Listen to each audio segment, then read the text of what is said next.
its forms. Mr. Johnson has also waded into the dispute about whether transgender women should compete in female-only sports, as our LGBT and identity correspondent Lauren Loss reports.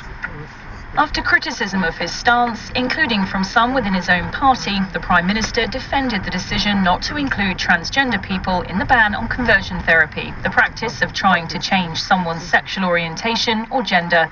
This puts him at odds with the Labour leader, Sir Keir Starmer, who's accused the government of flip-flopping on the issue.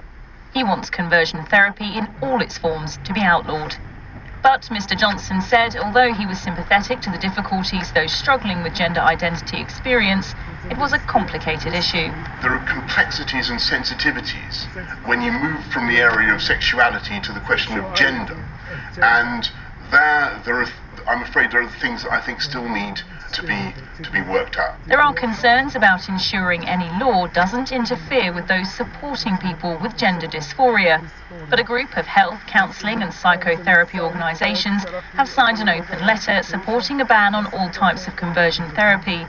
Dr. Adam Jowett is the chair of the British Psychological Society's sexuality section. There needs to be a calm and considered conversation around this between professional bodies and the government. Again, I just reiterate that attempts to change a person's gender identity are not ethical forms of practice, and these already go against professional practice guidelines. Adding to the debate over access to sports, the Prime Minister said it seemed sensible to him that what he called biological males should not be able to compete in women's sporting events.